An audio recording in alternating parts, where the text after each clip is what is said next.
Welcome to Ganesan media. இறைவனுடைய அருளால் நம்ம எல்லோரும் நல்லா இருப்போம். தொடர்ந்து ஆதரவு கொடுத்துட்ருக்கிற எல்லாருக்கும் மனசார நன்றி தெரிவிச்சுக்கிறப்பா. இன்றைக்கி என்ன வீடியோன்னு பார்க்குறதுக்கு முன்னாடி லைக் பண்ணுங்கள், ஷேர் பண்ணுங்கள், சப்ஸ்கிரைப் பண்ணுங்கள், உங்களுடைய கருத்தை பதிவு பண்ணுங்கள். வாங்க இன்றைக்கி என்ன வீடியோன்னு பார்ப்போம். நிறைய பேர் புடவை பால்ஸ் வைக்கிறது ஈஸின்னு நினச்சிட்ருக்காங்க. சில பேர் அதை கஷ்டம்னு நினைக்கிறாங்க. அதனால் புடவைக்கு ஏற்ற பால்ஸ் வைக்கணும். நூலும் பார்த்திங்கன்னா பார்டருக்கும் புடவைக்கும் மேட்சாக போடணும். கனமான புடவைக்கு அப்படிங்கிறதுக்கும் பால்ஸ் இருக்குது, துணியை பொறுத்து இருக்குது.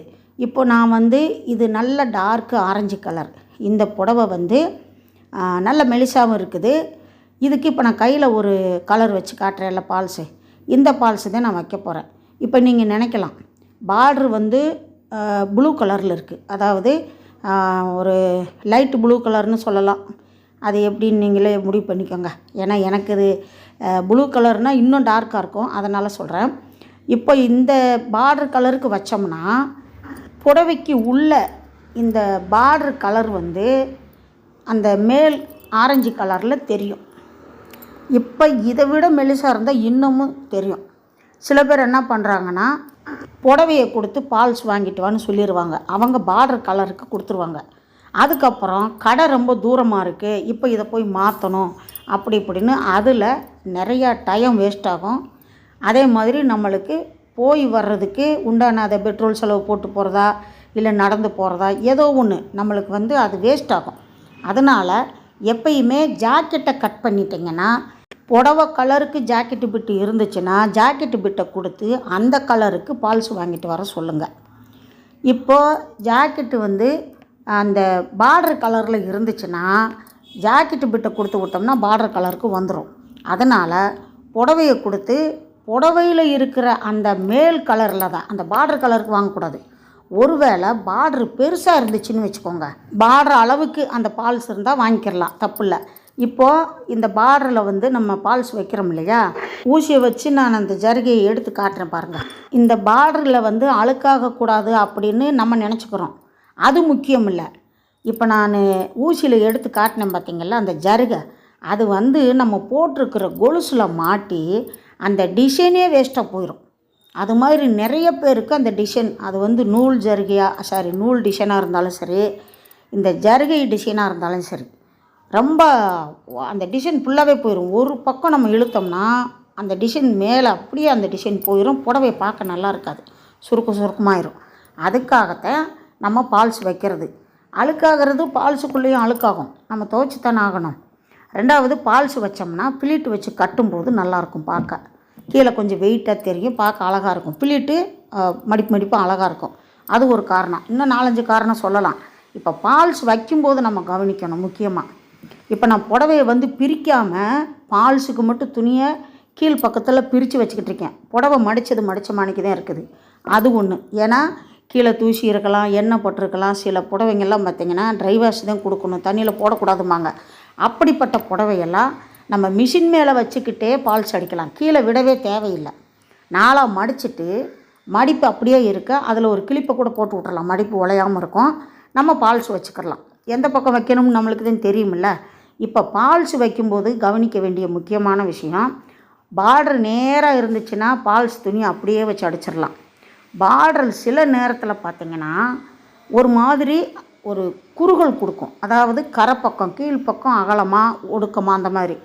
அப்படியே கரைப்பக்கம் ஒடுக்கமாக இருந்தால் பால்ஸ் வைக்கும்போது எந்த இடத்துல ஒடுக்கமாக இருக்கோ, இந்த வச்சுருக்கேன் பாருங்கள், பிளிட்டு வச்சுருக்கேன் பாருங்கள், அந்த கை காட்டுறேன் பாருங்கள், அந்த மாதிரி ஒரு சின்ன பிளிட்டு குட்டியாக, என்ன சொல்கிறது, ஒரு சின்னதாக ஒரு ஊசி எவ்வளவு இருக்குது நம்மளுக்கு, பெரிய ஊசி பிரிக்கிற ஊசி, அந்த அளவுக்கு தான் பிளிட்டு. பெருசாகவும் வைக்க வேண்டாம். பெருசாக வச்சா மேலேயும் மடிக்க வேண்டியது வரும். இந்த பிடிச்சி காட்டினேன் பார்த்திங்களா, அந்த இடத்துல மடிக்க வேண்டியது வரும்.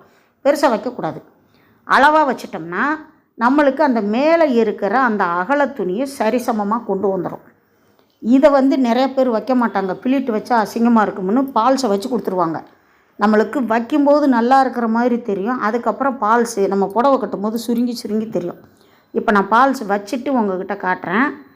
இந்த புடவையிலேயே சில இடத்துல நேராக இருக்குது, சில இடத்துல கீழே மட்டும் கரை சுருங்கி இருக்குது.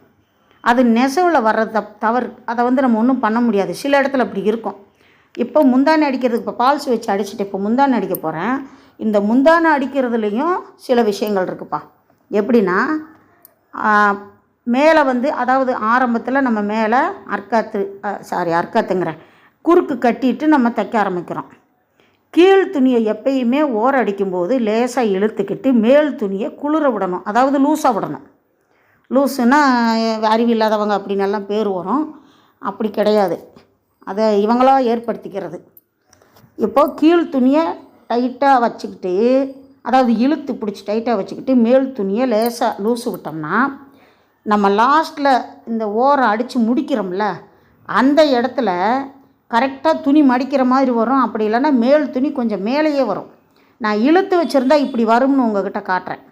நான் வந்து மேல் துணியை இழுக்கலை, அப்படியே நேராக தைச்சிக்கிட்டு வரேன். கீழ் துணியை லேசாக இழுக்கிறேன். அப்போ என்ன ஆகும், மேல் துணி உள்பக்கம் போகும், இல்லைன்னா சரிசமமாக இருக்கும், பார்க்குறதுக்கு ஃபினிஷிங் நல்லாயிருக்கும். இப்போ ஓரம் அடித்தாச்சு, ஆனால் ஓரமும் அடித்தாச்சு, சாரி 2 வாட்டி சொல்லிட்டேன்னா சரி பரவாயில்ல கோச்சிக்காதுங்க, பால்ஸும் வச்சாச்சு. ஆனால் புடவை பார்த்திங்கன்னா இப்போ நான் எடுத்தேன் பாருங்கள், மேல் பக்கம் மடித்த மாணிக்கே தான் இருக்குது.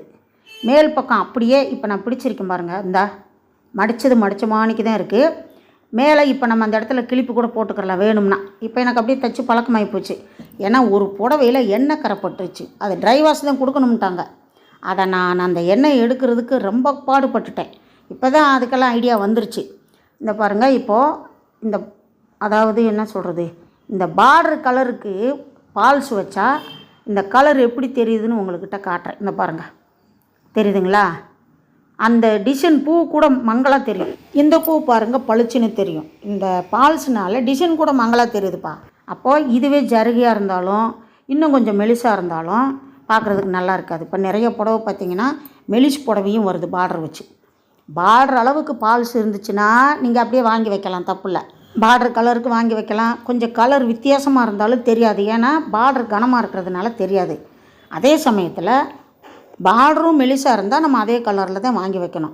இப்போ புடவை கலர் வேறு, பார்டர் கலர் வேறு, அதனால் பால்ஸ் நான் வந்து உங்களுக்கு ஏற்றி வச்சு காட்டுறேன். வித்தியாசம் தெரியுதுங்களா? அந்த புடவையில் வர்ற அந்த டிசைனும் மங்களாக தெரியும். அதனால் நம்ம இதெல்லாம் கொஞ்சம் உஷாராக பார்த்துக்கிறணும். கடை பக்கத்தில் இருக்கிறவங்களுக்கு பிரச்சனை இல்லை, டக்குன்னு போய் வாங்கி வரலாம். ஒருவேளை அந்த கலர் கிடைக்கலன்னா இன்னொரு கடைக்கு அலையணும். அதனால் முதல்லையே உஷாராக வாங்கிக்கிறணும். ஏன்னா துணி தைக்க கொடுத்தவங்க எனக்கு நாளைக்கு வேணும்னு சொல்லிடுவாங்க. நம்ம கொஞ்சம் தாமதப்படுத்திட்டோம்னா நம்ம பேர் கெட்டு போகும். என்னப்பா இவங்கக்கிட்ட கொடுத்தா சரியாக துணி கொடுக்க மாட்டேங்கிறாங்கன்னு. நம்ம நல்லா தைச்சி கொடுத்தா 4 பேர்கிட்ட சொல்ல மாட்டாங்க.